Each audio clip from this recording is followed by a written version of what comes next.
Le coup de marteau. Le coup de marteau de Didier. Bonjour Didier. Bonjour Clémence, bonjour à tous. Très heureuse de vous entendre ce matin. Ancien patron de Sud Radio notamment, chroniqueur Toxin, et vous nous parlez aujourd'hui donc du recul du Rassemblement national. Oui, je trouve ça assez fantastique puisque au moins Monsieur Attal a eu un bon mot en disant c'est comme un refus d'obstacle. Et oui, c'est pas la première fois, je dirais. Et d'une certaine manière, Emmanuel Macron, en faisant sa politique du en même temps, cet extrême centre a repoussé les gens de gauche et de droite vers les extrêmes. Il n'avait plus de choix, donc finalement les positions se sont radicalisées.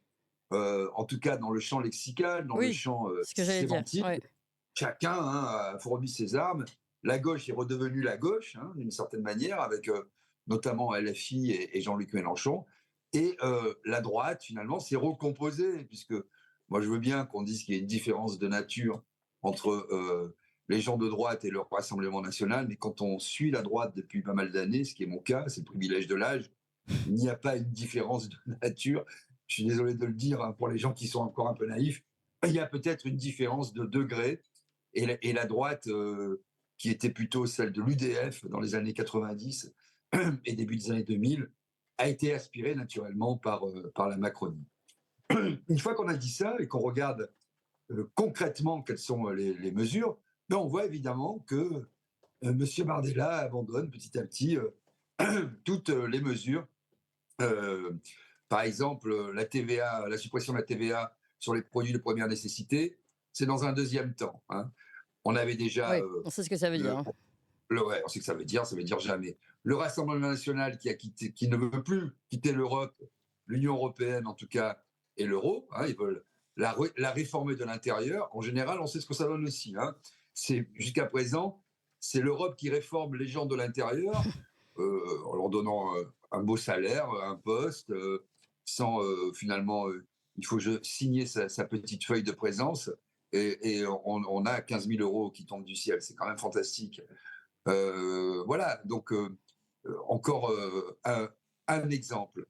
Finalement, sur tous les sujets clivants, intéressants, importants, qui permettaient de se démarquer, on a eu M. Bardella qui a dit il est hors de question de quitter le commandement intégré de l'OTAN. Donc on ne quitte pas l'Union européenne, on ne quitte pas l'euro, il ne quitte pas l'OTAN. Il est du côté de Zelensky. Il a affirmé Oui. avec force et fracas l'agresseur, c'est Poutine, c'est la Russie, nous sommes du côté de l'Ukraine, indéfectiblement, etc. Donc on se rend compte, et c'est ça où je veux en venir, que c'est ça où le système est particulièrement performant, c'est qu'il arrive, en renvoyant les gens dans les extrêmes, et je parlerai un petit peu de la gauche et du Front populaire ensuite, arrive à se maintenir parce que dans l'essentiel des mesures, rien ne sera touché. Et au-delà des hommes, on parlait, vos invités, de M. Darmanin, mais pareil pour M. Macron, Attal, etc., ils disparaîtront, ils seront aspirés ou pas par les poubelles de l'histoire. Ce qui restera, c'est toujours la même politique, d'ailleurs une politique européiste, dans l'euro, dans le commandement intégré de l'OTAN, pour l'Ukraine, c'est-à-dire pour l'élargissement, in fine, c'est-à-dire pour cette social-démocratie qui nous a conduits précisément où nous en sommes aujourd'hui. Je dis un petit mot pour la gauche aussi, parce que finalement, on parle du Front populaire et on se rend compte que déjà, Mélenchon avait abandonné ce souverainisme dès 2017. En réalité, c'était la dernière grande campagne où ces thématiques étaient mises en avant. Moi, j'avais essayé en 2022, modestement, avec quelques autres, de remettre un petit peu ça au centre des débats, et j'espérais que des gens comme Montebourg fissent un peu la liaison avec les républicains des deux rives qui étaient pour justement ce souverainisme, ce non-alignement retrouvé de notre pays. Mais en fait, dès lors qu'ils ont signé leur petit papier, c'est plutôt un cartel plutôt qu'un front, et ils se sont positionnés sur les positions, c'est le cas de le dire, de M. Glucksmann sur l'Union européenne. Ils disent l'Union européenne, Et le cadre naturel de l'indépendance, alors on se pince, fichtre. L'Union européenne, pour la France, c'est le cadre naturel de l'indépendance. Alors que les GOPÉ, tout ce qui est issu de l'Union européenne, et M. Glucksmann a au moins eu le mérite de le dire, il a dit, je suis pour notre projet, c'est celui d'une Europe fédérale, Fédéraliste, oui. premièrement. Mmh. Bon, et deuxièmement, soutien inconditionnel et absolu et définitif à l'Ukraine. La Messénite. Que voulez-vous? Alors, vous voyez, ce qui est Oui, mais attendez, complètement Didier, je vous étonnant. arrête avant que vous continuiez. Je vous arrête tout de suite. Vous avez bien vu que le seul qui a osé émettre un léger, ça a sûrement été très maladroit, je ne sais pas, Éric Zemmour à l'époque où il était candidat pour la présidentielle, a eu un ton différent concernant la guerre en Ukraine, et il a été vilipendé et détruit à partir de ce moment-là. Je ne dis pas que c'est la seule faute qu'il ait faite, hein. Euh, mais vous voyez bien que dès qu'on sort du rail, on est exterminé. Donc comment voulez-vous qu'il le fasse, qu'il souhaite le faire? C'est aussi la question qui se pose. Mais le problème, vous voyez, c'est que les rails, ils vous mènent toujours au même endroit parce que les rails, ils sont déjà prédestinés, hein. Ce qu'il faut, c'est continuer à dire des choses pour qu'il y ait un jour un aiguilleur qui vous fasse changer de voie. Et si à la première invective, on vous dit oh là là, mais tu peux pas dire ça, etc., c'est fini. Le RPR s'est converti à l'UDF et à l'européisme finalement avec Chirac, parce que moi j'ai vécu ça de l'intérieur avec Séguin. On a dit à Chirac, mais tu comprends Jacques, vous comprenez Chirac, certains le vous voyez, même des proches, vous ne pouvez pas vous présenter à la présidence de la République en étant contre l'Europe de Maastricht, c'est pas possible. Donc il s'est converti. C'est ça. Et petit à petit, alors qu'il y a aujourd'hui 70%, si vous faites un référendum, il y aura 70% des Français qui voudraient sortir de l'Union européenne. Le système dit représentatif, c'est ça où je voulais en venir, ne représente plus que lui-même et renvoie par une espèce de peur du vide créée par M. Macron les gens au prétendu extrême, et parfois il y a du vrai, hein, parce que ça vient charrier justement à la fois l'histoire des partis, mais aussi un certain nombre de fantasmes, et il y a une radicalisation qui est d'autant plus délétère et forte qu'elle ne peut pas se traduire dans les actes. C'est une Oui, radicalisation, une radicalité oui, oui, tout de à fait. l'impuissance faite politique. Mm. Donc aujourd'hui, les gens vont s'écharper. On dit il y a 3 camps, mais il n'y a pas 3 camps en réalité. Il y a une multitude de camps, et c'est ça diviser pour régner, hein, c'est vieux comme le monde. Ça remonte à la Grèce antique, figurez-vous, puisque on parlait des traites déjà au IIIe siècle avant Jésus-Christ. On pouvait livrer une cité à nos ennemis pour éviter de combattre, et ça, il y a eu beaucoup d'écrits, notamment d'historiens grecs sur le sujet. Donc, vous voyez, c'est pas neuf, hein. Et donc, petit à petit, vous avez donc ce champ sémantique, ce champ lexical qui se durcit, qui se radicalise, qui est inversement proportionnel à la puissance politique. Donc, comme on est dans l'impuissance, on est dans la folie verbeuse en Oui, oui, réalité. oui. Et il y a une multitude de camps, parce qu'à l'intérieur même des camps, on le voit bien chez les Républicains, on le voit bien chez Reconquête, un peu moins au Rassemblement National, ce fut le cas, mais on le voit aussi à gauche. Il y a finalement autant de chapelles à l'intérieur d'un même parti, hein, avec des batailles juridiques à venir et judiciaires qui vont être épiques, mais finalement des citoyens qui sont de moins en moins représentés. Parce qu'au bout du bout, que va-t-il rester? Aucune remise en cause, si c'est le Rassemblement national qui arrive en tête et qui n'a pas de majorité absolue, ce qui semble être le cas. Je ne suis pas sûr qu'il arrive en tête, moi, on verra. Je pense que le Front populaire va remonter et va continuer à remonter en dépit de ces mésaventures. C'est Donc que purge. va-t-il se passer? Aucune remise en cause de la réforme des retraites. Parce que Bardella l'a dit, d'autres ont renvoyé ça, comme Jérôme Sainte-Marie, encore un peu plus loin. Quant à monsieur Cianti, il a dit ah ben ça, on verra, hein. Mais évidemment, la retraite était d'essence libérale et il a défendu avec son petit partillon, ses particules. Ils ont maintenu M. Macron au pouvoir alors qu'il pouvait le renverser. Tout ça est un jeu de dupes. Les mesures sur le pouvoir d'achat ne seront pas prises. Les mesures sur la sortie de l'Union européenne, de l'OTAN ou de l'indépendance retrouvée ne seront pas prises. Donc on va se retrouver sans Avec le débat, même parti, à finalement. continuer à livrer des armes à M.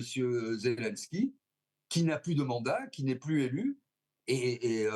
Allons-y, embrassons-nous fois l'amour. Alors, C'est ma toujours. question, dernière question, Didier, question stratégie politique. Est-ce que finalement, aujourd'hui, où c'est quasiment impossible de dire autre chose que le son de cloche que les médias veulent entendre, c'est-à-dire les rails dont on parlait tout à l'heure, quand on le fait, on en a compris, on se fait bombarder de toutes parts et c'est difficile de résister. Est-ce qu'il n'y a pas une stratégie à avoir, peut-être que c'est celle du Rassemblement national ou d'autres, je ne sais pas, à tenir des propos qui semblent, comme on dit, se normaliser, lisser une image, mais qu'une fois au pouvoir, eh bien ces personnes, d'ailleurs c'est aussi ce que beaucoup disent du Rassemblement national, en disant oui, ils se font passer pour des gentils, mais en fait ce sont des gros méchants cachés. Peu importe en fait, est-ce que c'est une stratégie politique ou pas, que de lisser son image pour, une fois au pouvoir, remettre en application ce qui était important pour nous, mais qu'on a arrêté de dire et de répéter pendant toute une campagne. Est-ce que c'est faisable ou est-ce que ça n'existe pas dans l'histoire? Une fois qu'on a rétrogradé, on a rétrogradé. Alors, je vais vous faire une réponse effectivement De Normand? historique, Ah, et parce que je ne lis pas dans le mar de café. Force est de constater que depuis le tournant de la rigueur de 1983 de M. Mitterrand et les socialistes, ce qui s'est passé, c'est toujours l'inverse. C'est-à-dire que les gens qui voulaient changer la vie, on est passé de l'ombre à la lumière, disait Jack Lang, etc. C'est la vie politique qui les a changés. Quand mmh, ils ont abandonné droite et gauche l'idée européenne, alors que Maastricht est passé de justesse, hein, parce que Séguin avait été trop gentil dans le débat face à Mitterrand, qui était malade et qui respectait la fonction. Bon, ben, on ne va pas refaire l'histoire, c'est comme ça. Mais qu'ensuite, il y a eu le vote en 2005 qui était très largement majoritaire. Le non, il était à 55%, alors que tous les médias disaient que le oui, il allait l'emporter à 56%, hein, jusqu'à ce que les sondages soient autorisés. Hein. Il disait ça, il s'est exactement produit à l'inverse. Et finalement, pareil pour les impôts, hein, qu'on devait supprimer. Chaque fois, on va supprimer tel impôt, on va supprimer tel impôt, telle mesure. oui. En réalité, ce qui s'est passé, c'est l'inverse. Tous les impôts ont été maintenus. Toutes les mesures de sortie de l'Europe un peu radicales n'ont jamais été mises en œuvre. Et toutes les recettes qui avaient été votées par les précédents gouvernements, même s'ils étaient complètement opposés, ont été maintenues. Et il ne s'est rien passé. Donc c'est toujours l'inverse qui se passe. Si vous arrivez dans un combat en disant oh ben vive, je mets un peu d'eau dans mon vin parce que finalement Mmh. le système il est pas si Oui, mal. si vous baissez les Si armes vous avant même d'avoir reculez, commencé le combat, en fait. ah oui, là, mais si vous reculez devant l'obstacle, je prends l'exemple de Bardella qui dit bah ouais, non, mais si on n'a pas la majorité absolue, ben, que comprennent les gens, ils disent bah c'est perdu. Il n'y croit pas, il n'y croit pas lui-même. Donc voilà, ce que je suis en et là, de ce point de vue, la gauche est beaucoup plus volontaire. C'est une politique beaucoup plus volontariste en disant on peut gagner, on va gagner. Bon, après, ça peut être des victoires à la Pyrrhus, parce qu'effectivement, gagner dans un attelage avec des sociodémocrates qui sont favorables à une Europe fédérale, qui sont favorables à la politique qu'on mène vis-à-vis de l'Ukraine sans même un seul débat à l'Assemblée nationale Mmh. et sans vote, bah, on comprend finalement, et c'est là toute la puissance du système médiatico-politique. C'est-à-dire qu'il est capable de recycler en son sein des avis de plus en plus opposés et qui aujourd'hui recouvrent l'ensemble du spectre politique. C'est-à-dire que dans l'offre qui est prétendue très diverse et très riche, qui va du Rassemblement national en passant par Reconquête jusqu'au Front populaire et au NPA et à Lutte ouvrière. Lutte ouvrière, je les mets un peu à part parce que pour le coup, ils participent à rien et ils sont radicaux. C'est 99% du spectre qui est couvert par le système médiatico-politique qui, de toute façon, quelle que soit l'issue des urnes, maintiendra la France sous le joug européen et sous le joug de l'OTAN Eh ben, c'est et pas des. très optimiste, votre histoire, hein. Mais non, mais c'est juste, vous voyez, à un moment, ce que j'essaie de faire, moi, c'est d'être réaliste, c'est Mmh. de regarder, d'être pragmatique et de regarder au-delà des hommes, qu'est-ce qui va sortir du chapeau. Ce qui va sortir du chapeau, je vais vous le dire, quel que soit le résultat le 7 juillet, c'est un blocage politique et institutionnel. La seule chose qu'aura réussi à faire Macron, c'est à cristalliser, à graver ça dans le marbre, à figer la situation. Et aujourd'hui, leur dernier recours, c'est d'essayer de faire peur, parce qu'on dit il a prévu, Avec etc. l'article 16. Oui. Moi, je ne crois pas du tout à ces histoires, c'est pas prévu.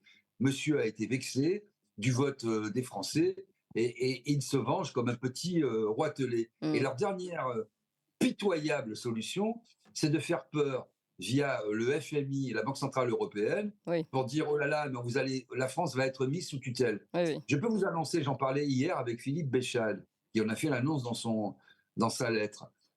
On était d'accord là-dessus, c'est que finalement des sociétés amies comme BlackRock et d'autres vont faire du catastrophisme en fonction des résultats.